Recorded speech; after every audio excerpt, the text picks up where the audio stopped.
Hello, everyone. My name is Natasha Jeter. I am one of your hosts, joined by my handsome co host, Quincy Finnegan. Hi, hello. And welcome to the podcast, Lessons My Son Taught Me, where we will discuss specific anecdotes from throughout our relationship, which have brought about humorous, thought provoking, soul stirring, generational trauma breaking lessons. And ultimately, we hope that they'll be able to spark conversations and dialogue between other parents and children. Yeah. So basically, it's like parental advice, but it's with like the added perspective of a valued added perspective of a 17-year-old. Exactly, from whom I have gleaned the most wisdom. And we are very honored that you are here to witness our mother and son bond and join us on this journey. So let's begin, shall we? Yeah.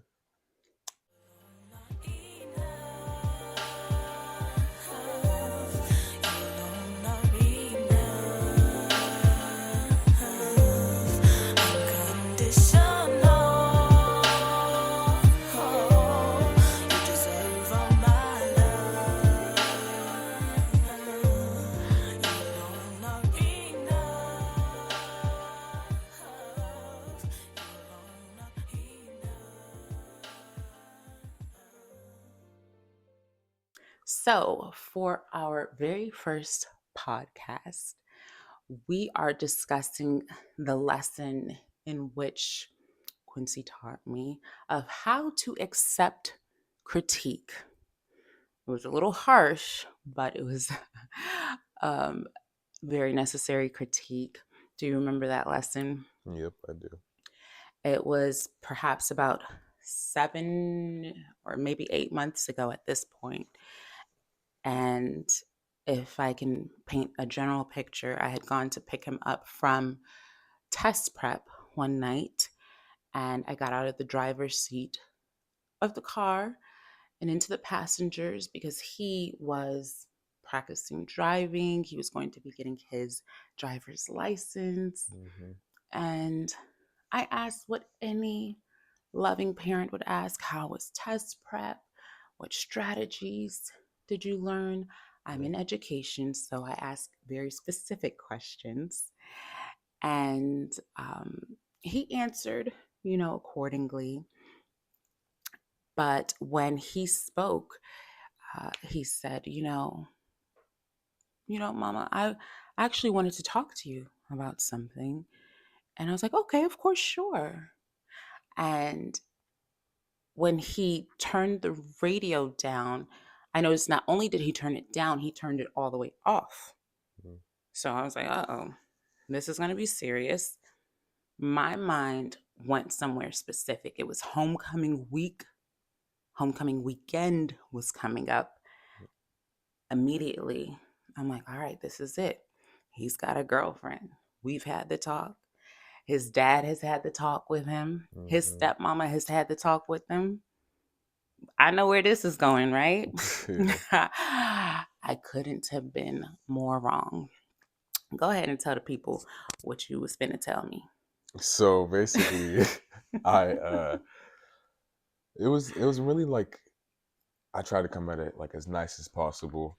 Um, just like a list of things. It was homecoming weekend, and so I was getting ready. I was like a little bit like stressed, and so I just had to talk to her about some things that she had been doing, but I just wanted to make it come off as nice as possible. So one of those things was um she had been getting kind of close to my girlfriend, but like in a way that, she wouldn't even be getting close to me. So I was just like, you know, it's like how she likes to say, what do you like to say? I'm not one of your little Yeah, I'm not one of friends. your little friends. I'm So not. yeah, so I just looked at it and I was like, hmm. So that was one reason. Another one was when I was getting fitted for my suit. She was on the phone with my girlfriend, and my friend was also there as well. And she said how she would not like to take pictures at the his house because he lives in an apartment complex, by the way. How it didn't really seem all the best for pictures, Hmm. and it kind of made him upset. What else? Hmm. And I didn't know, we were on FaceTime. I was on FaceTime with his girlfriend, Hmm. and his friend was in the background, and I had expressed not wanting to take pictures, homecoming pictures in front of an apartment complex because of the aesthetic Yeah, not being what I had wanted, and I had offended his friend, unfortunately. Um, and my son basically said, when you did that, it offended him, and he can't help his living yeah, situation. really can't. Hmm. Um, what else? Oh, I knew that when my mom, my girlfriend, and my girlfriend's mom, when you guys would all just like talk and stuff, I kind of feel like I kind of felt left out, just because I don't know. I wanted to know what was going on too. I just felt a little bit lonely, I guess, even Hmm. though you guys were like the closest people to me. Hmm. And what else? I feel like I'm missing something. I think I was supposed to be meeting your girlfriend's best friend. Oh, yeah. Yeah, me and my girlfriend's best friend have not been on the best of terms, but we got better.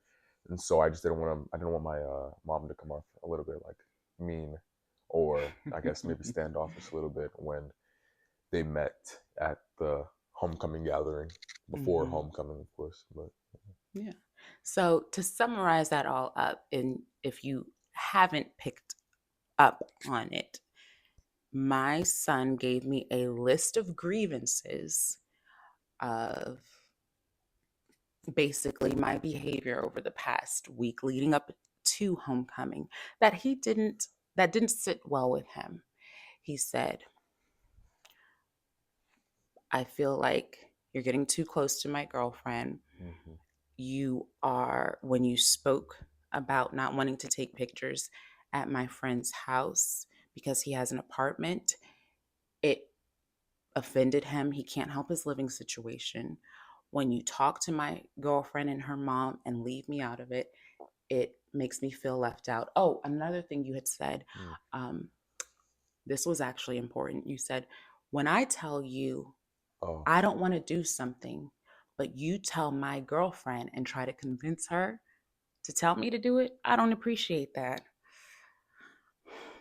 Yeah, yeah, I did that. And then you said the whole, when you meet my girlfriend's best friend, please try not to be too intense because, I ride for my son, and I understood the situation and the tension or friction they had had previously. But all that to say, by the time we got home, in that short 7-minute ride, hmm I had said not one word, not one. And I could not sink into the floorboards any more than I already had. Because at the time, my son was 16, okay? 16, telling me all this. Here I am thinking he's, going to try to ask me questions about bum chicka wow wow. And and here he is just telling me, hey, over the past week, you've been doing the most and I don't appreciate it. And let me tell you specifically what you've been doing. And immediately I said, well, Quincy, thank you so much for sharing that with me. And you were like, of course. Thank you for listening, Mama. And I, of course, said, I'm going to apologize to your friend first and foremost because I definitely did not mean to offend him. And even though you were so gracious, you were like, um, no, it's okay. I said, no, it's not okay because that is insulting and it's wrong and it's elitist. It is, it was.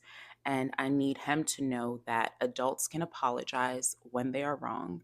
And I did end up apologizing to him. I think it caught him off guard, but he really appreciated it. hmm And it was sincere because I did not mean to offend him. And I realized in retrospect that it wasn't um, the best display of my character. And I immediately expressed to you, I will step back and respect the boundaries between you and your girlfriend. Mm-hmm. And I did. And as far as being manipulative, because that's what it was, in terms of trying to convince her to get you to do stuff that you didn't want to do, I immediately stopped that as well. Um, in my defense, everyone, there were things that I would tell him that would go in one ear and out the other.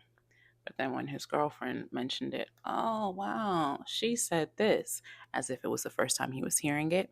But that does not justify my behavior. Okay, I really took to heart what you said to me and respected it. How did you feel when you were sitting there um, beating me into the Mm. floorboards of my own car? I mean, I definitely felt very nervous. It's like it's hard, especially I know a lot of other people can relate, especially you or just any other person who's had like a authoritative parental figure. So, you Authoritative, realize, yeah. yeah, authoritative. It can be hard to just talk to or kind of actually simplest so like simply put communicate with people, Absolutely. especially when they've had such a high place in your like life, you Mm-hmm. know. Um because you feel like the floor is going to be swept under you. You won't be able to win. Mm. But surprisingly, well, not really surprisingly, I know you're a very good Mm-hmm. listener, but I try. yeah, but you listen to my problems, and you not only listen to them, you actually did something about it. Come on, And somebody. yeah, I think my biggest fear was you rejecting me and being like, blah blah blah, I'm your mom, or I'm the adult, I can do what I want, because I've heard that Mm. so many times. Mm-hmm. um and it honestly, it makes a person feel powerless after a certain amount of Mm-hmm. time. So the fact that you listened to me helped us establish kind of a relationship of respect Yeah. and communication. So now I feel like, also confidence, now I feel like I can respectfully talk to adults in a way that Yes. is Come on, yes, Quincy. so Yes. so Yes. Absolutely. Because I, for one, could have never, mm, okay, never approached Grandma Ann or Papa with, y'all were wilding. mhm, You did this, that, and the third this week. They would have looked at me like I was crazy. Or I would have received a backhand, or anyone else that I know if they tried to approach their parent yeah, in the manner that you did. But I will say, the way that you approached me was so gentle and so considerate and so respectful. mm, I had no choice but to shut up and listen. You didn't come at me sideways. You didn't come at me disrespectfully. There are grown adults I work with to this day who I can look at and will not, express themselves because for whatever reason, I can't call it, they're intimidated by me. But I was in such awe of you that night at 16. I ain't gonna lie, y'all. When I was alone that night, I definitely cried. I definitely cried. And it wasn't that my feelings were hurt. Please understand, it wasn't that my feelings were hurt. It was simply that I felt like, as a mother, as a parent, my job was like done. I mean, like, you still have, some ways to go, but the core part of you being a good human, of me raising a good human, was done. You proved it to me. And I was like, I got to step my game up. I got to step my game up. And looking back, you know, on that time, there were a lot of things in my work atmosphere which contributed to how intense I was being in my personal life, it kind of spilled over. There was a series of unfortunate events that was happening in my own um, work atmosphere, which led me to being a little bit toxic. Not that it justified my behavior, because my son is my calm place and usually where I'm most rational. But I was very proud that night as I cried to know that my son is such a good human being that he stopped. He didn't wait. He didn't let these feelings, bottle up inside of him. Mhm. And he wasn't thinking about Bone Chicken Wow Wow. He was thinking about his friends' feelings. He was thinking about his own feelings, right? And just the Mhm. relationships around him. And I really, really respect and love you for that, Quincy. Thank you. I love you too. Mm. So I I really felt like that was the catalyst to, if you will, lessons my son taught me, Mm. because I realized that we've had so many moments like that, but that one was a big one for me. And moments that I've shared with my close friends Mhm. and colleagues that it would be worthwhile, you know, sharing. And worthwhile it is. Mhm. So,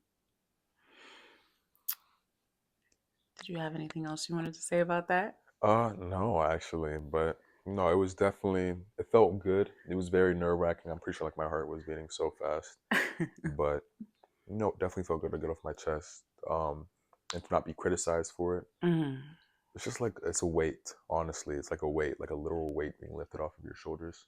good. Very And good. I don't know. I just appreciate our relationship. You I know. do too. Yeah. I really do. And speaking of our beautiful relationship, um, you heard our intro music, Mm. just a snippet of it. It happens to be a song titled You Alone, which I wrote perhaps almost 10 years ago Mm. now. And a little background context, I was approached. I don't recall how my relationship came to be with this gentleman. His name is Aaron Moore, but he goes by Mo Diggity. Mhm. He's based in Atlanta, Georgia. And he was, I believe, set to produce music for an original screenplay down there. And he asked me to write a song, which was essentially a lullaby to from a mother to her son. And I was like, oh, that's easy. And that's what I ended up doing. So I wrote this song per usual, probably in like 12 to 15 minutes flat. Did a rough vocal demo, sent it over to him, and it ended up being demoed by a young lady named Prayer Finley.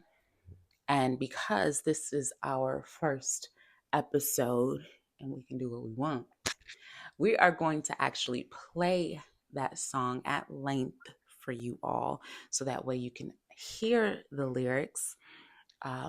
Real quick, perhaps a couple years back, what was so serendipitous is for a virtual talent show, my son Mm. created a lyrics video for this song. Yeah. And it was so special because here's a song I wrote about him, okay? And he in turn created a lyric video for it and pulled all of these pictures of he and I throughout the years.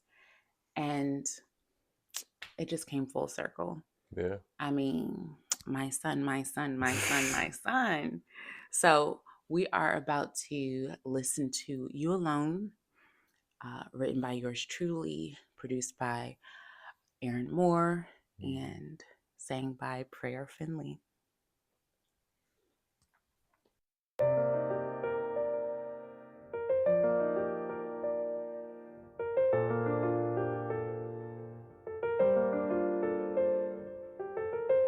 I wanna tell you something you'll never understand. Without you, I am nothing. A life without a plan. Before you came to me, my life was so confused. A vast and empty sea, so deep it never moved. Out of heaven, you fell from the sky. I was in love with your first cry. It changed my life.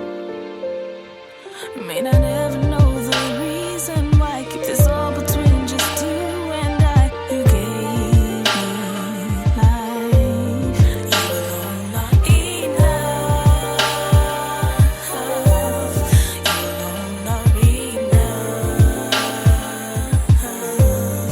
Unconditional.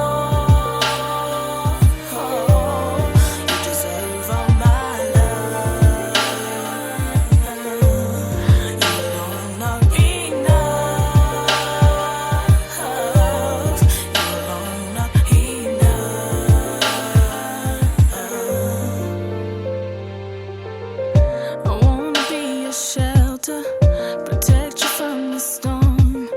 You never want for nothing, give you all you need and more. If you should ever need me, when you are good and grown, baby, please believe me, you can always come back home. Out of heaven, you fell from the sky. I was in love with your first cry. It changed my life. May not ever know the reason why. Keep this all between just you and I. You gave me life. You alone are enough. You alone are enough. Unconditional. You deserve all my love. You alone are enough. You alone are enough. You alone, you alone,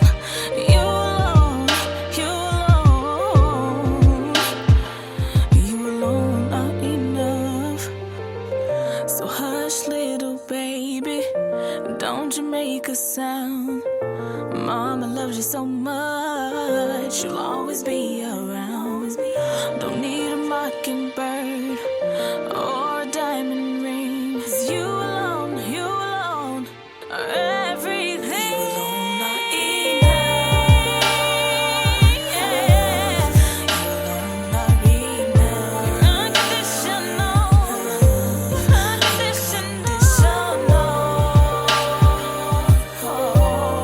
You deserve all my love. You deserve all my love, sweet baby. Sweet baby.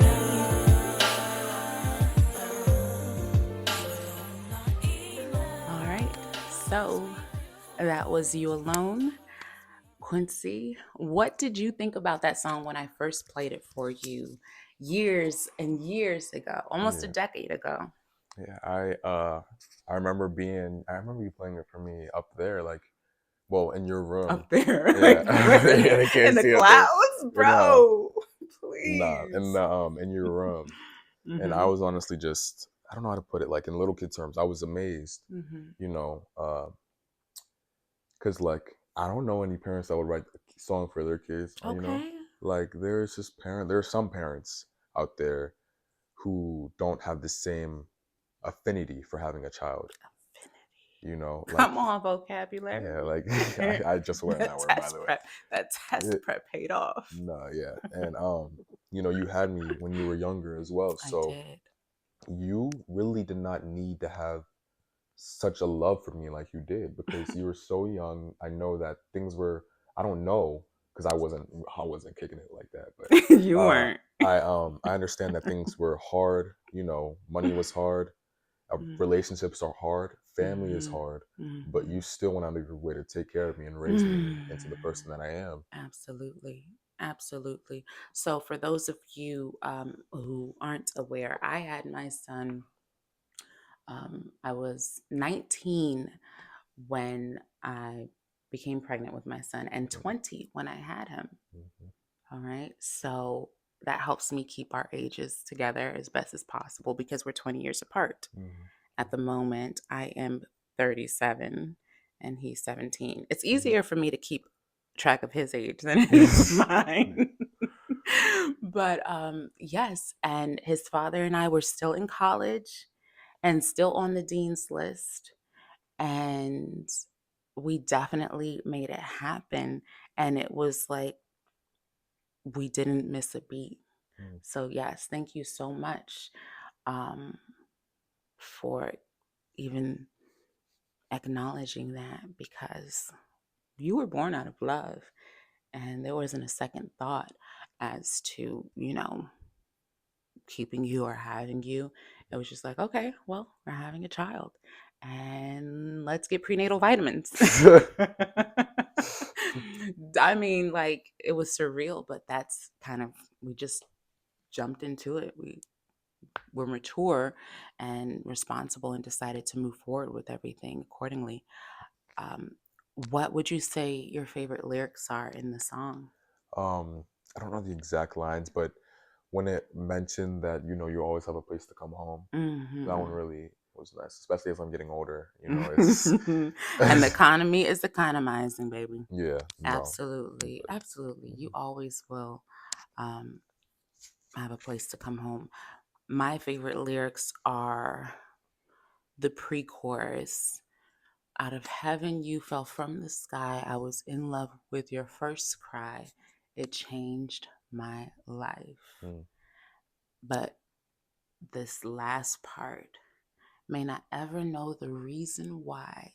Keep this all between just you and I. You gave me life.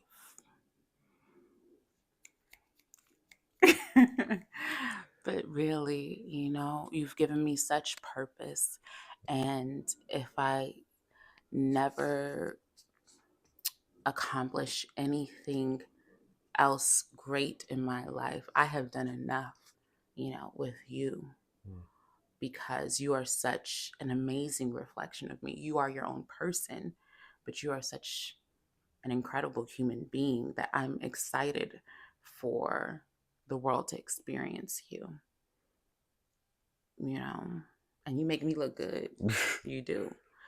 And I know that people who probably see how much I post about you on social media may have the impression that, oh, she's probably going to be so sad when he goes off to college and goes. Absolutely not. I am not that type. You know, I'm not that type. Mhm. If I could have it my way, you would be going overseas to college, Mhm. and you don't even want to leave the DMV. Mm. But it's because I just want you to experience the world and I want the world to experience you because you are that dude, just like your mama is that girl, Mhm. right? Yeah. Okay. But that song I really wanted to share with our audience, assuming that we have one. Don't worry, we got one. Okay. Because it's so special and it is our theme song. We got a Mhm. theme song, Yeah. baby. We gotta promote. Yeah. And it's it's so special to be able to do this with you. Mm. So I'm excited. I So was nervous. I was real nervous. But I yeah. think we got this. No, we got it. Yeah. It's in the bag. Yeah. It's in the bag. So I think that's I think that's a wrap. I think that's a wrap. I think we good. Mhm. Yeah. That's it. We can cut it. We did it. Yeah, we did. Hey. I love you, Quincy. I love you too, Mama.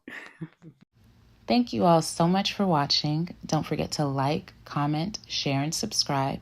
And remember, Lessons My Son Taught Me will be airing every other Monday at 7 a.m. sharp Eastern Standard Time because I have OCD and wouldn't want it any other way.